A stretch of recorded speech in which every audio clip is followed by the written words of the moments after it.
publik banyak membicarakan tentang putusan MK hari Senin tanggal 16 Oktober yang akan datang.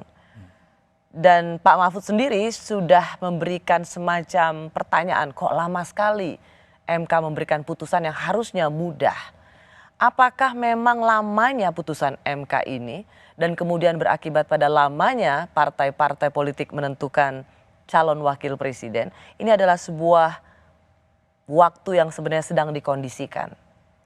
Ada kecurigaan seperti begitu, bahwa ini dikondisikan menjelang pendaftaran. Tetapi menurut saya keputusan ini ya memang ada suspense di sini ya, suspense karena menyangkut apakah Gibran akan anak dari Presiden Jokowi itu akan berhak untuk menjadi calon wakil presiden. Nah, di sini persoalan yang utamanya. Dan saya kira kita tidak usah terlalu peduli dengan itu. Yang saya melihat sebagai seorang pengamat politik, sebagai orang yang belajar di politik, ya saya melihat apa konsekuensinya gitu ya. Karena kalau MK menolak, itu apa konsekuensinya? Kalau MK menerima, itu apa konsekuensinya? Sebelum ke situ boleh saya tanya dulu, ya. Bli. Putusan ini sangat dinanti. Ya. Dan kemudian bagi sebagian partai politik, kita bicara Gerindra misalnya, dan banyak pendukung Presiden Jokowi yang juga ingin Gibran sebagai calon wakil presiden, putusan ini sangat dinanti dengan pengharapan semoga diloloskan. Tetapi bagi sebagian yang lain, misalnya para intelektual, civil society, ahli hukum tata negara, putusan ini dicemaskan kalau meloloskan akan sangat merusak tatanan negara dan demokrasi. Anda di mana posisinya? Saya termasuk yang sangat mencemaskan. Mengapa? Apa yang Anda cemaskan? Sekali lagi konsekuensinya. Kalau seandainya diloloskan, diterima gugatan ini, berarti Gibran akan menjadi, kalau seandainya benar, terus kemudian Gibran akan menjadi calon wakil presiden dari Prabowo Subianto dengan kemungkinan untuk menang pemilu itu sangat besar. Konsekuensi di masa depannya yang saya lihat untuk negara ini. Apa konsekuensinya?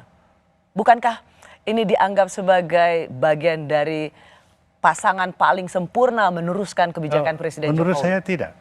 Prabowo berumur 72 tahun. Harus kita akui, punya keterbatasan kesehatan. Beliau sudah menderita stroke. Yang saya dengar 2 kali, entah benar apa enggak. Tapi yang jelas beliau pernah menderita stroke. Dan untuk seorang penderita stroke, dari yang saya ketahui, dari teman-teman dokter yang pernah saya ajak bicara, itu kemungkinan untuk terkena serangan lagi itu besar. Dan meletakkan beban kenegaraan di atas pundak orang yang punya masalah kesehatan seperti ini juga menjadi pertanyaan. Tapi kan untuk capres kan selalu ada tes kesehatan, dan kalau lolos saja berarti negara sendiri dengan tim dokter yang luar biasa hebatnya memastikan bahwa bisa mengemban tugas negara yang super berat. Oke, kita terima itu, tetapi kita juga tidak bisa menafikan konsekuensinya, menghitung resikonya. Nah, kalau seandainya terjadi apa-apa, mudah-mudahan tidak gitu ya, pada diri presiden.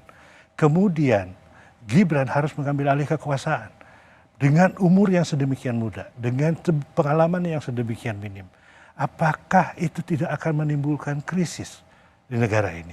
Apakah para pemain-pemain politik besar yang benar-benar menguasai partai, yang menguasai sumber-sumber kekuatan politik di negeri ini, itu akan berdiam diri?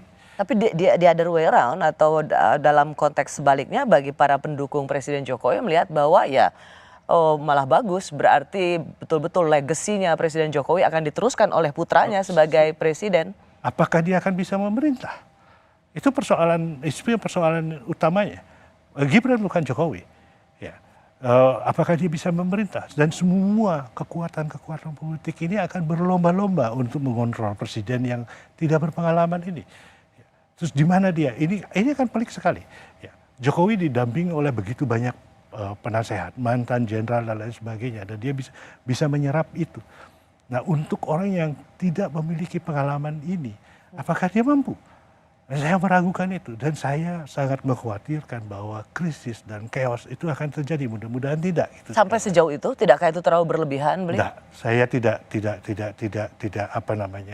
ruling out bahwa itu tidak akan terjadi. Itu akan terjadi.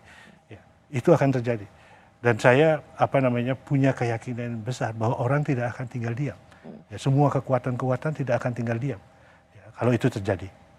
Kalau kita kembali dulu menganalisa mengapa MK lama sekali memutuskan soal batas usia capres dan cawapres, dan kemudian ada kecemasan bahwa syarat lolos bagi calon wakil presiden ini dikondisikan bisa untuk seorang Gibran yang katakan tidak lagi dengan batas apakah batas usia 40 tahun dimudahkan atau direndahkan, atau tetap 40 tahun dengan frasa baru, yaitu bagi mereka yang sudah berpengalaman di pemerintahan misalnya.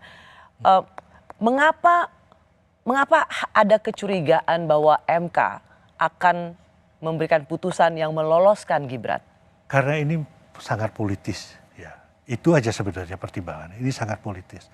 Dan kemudian ketua MK itu adalah ipar presiden, ya. Jadi mereka berusaha untuk dalam perkiraan saya berusaha untuk menghindari persepsi bahwa ini adalah sebuah kolusi, ya, antara ipar presiden, terus kemudian membuat keputusan yang memudahkan kemenakannya untuk menjadi calon wakil presiden.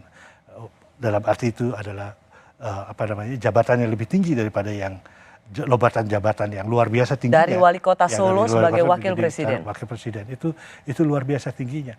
Itu yang menyebabkan saya kira tarik menarik di dalam MK sendiri. Jadi lamanya memutuskan itu bukan tanpa sebab. Faktor politis itu sangat besar menentukan ini.